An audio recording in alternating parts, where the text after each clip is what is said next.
तीन सुंदर सुंदर राजकुमार पीतांबर धारण किए हुए सेठ की दुकान के बाहर आवाज लगा करके बोले, ओ सेठ उठ भाई। सेठ जी ने दरवाजा खोला, इतनी रात को ये बच्चे कहां घूम रहे, किसके बच्चे हो?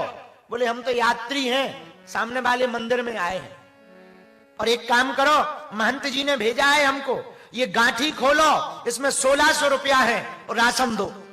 उस जमाने में 1600 रुपया बहुत होते थे। जी को लगा कि दिन में हमने उधार नहीं दिया तो महंत जी नाराज हो गए हैं, उनको बहुत बुरा लगा, इसलिए उन्होंने नाराज होकर के इन बच्चों को भेज दिया है और ज्यादा रुपये भेज दिए। तो सेठ जी बोले, भैया 1600 का तो हमारी पूरी दुकान में भी सामान नहीं।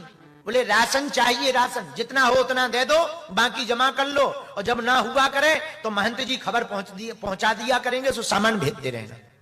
सेठ जी बोले इतने में तो 5-10 साल हम सामान भेजते रहे। जैसे पीतांबर खोला तो सच में 1600 रुपया थे। अब वो पीतांबर वहीं छूट गया। तीनों बच्चे बोले एक काम करो, रात को हम तो बच्चे ले नहीं जाएंगे, महंत जी ने आने से मना कर दिया है, आप ही सुबह सामान धर जाना। सेठ जी बोले बात तो सही है, जाओ। इतने में ब्रह्म मुहूर्त हुआ। महंत जी ने सोचा कल तो भोजन मिला नहीं, आज ठाकुर जी कोई ना कोई कृपा करेंगे, तो स्नान ध्यान करवाया, और जैसे ही पट खोला तो राम जी का पीतांबर गायब था। तो यहां वहां देखने लगे, बोले पीतांबर कहां है?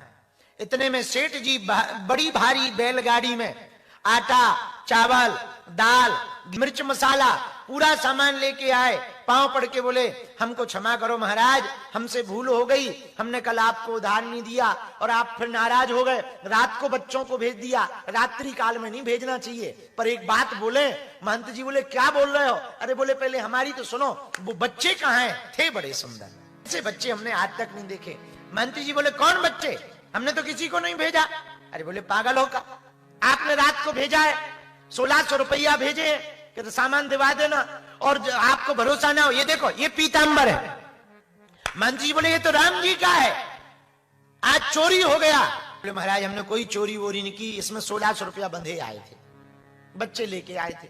महंत जी ने पूरी कथा जब सुनी, राम जी की तरफ देखा, आंख भर आई, बोले अब हम समझ गए, समझ गए हम, रघुनाथ जी से रहा नहीं गया, तो हमारी व्यवस्था करने के लिए स्वयं रात को चले गए। नेत्रों से जल भरते हुए सेठ जी से बोले भैया कोई बालक नहीं है हमारे यहाँ, तुम भाग्यशाली है भैया जो तुझे राम जी के दर्शन हो गए, हमें तो इतने दिन हो गए हम ना देख पाए। सेठ जी ने जब पूरी कथा को सुना, द्रवीभूत हो गया। उसी दिन से उसने, सेठ ने दुकान छोड़ दी और श्री ठाकुर रघुनाथ जी के चरणों में सेवा करना प्रारंभ कर दिया।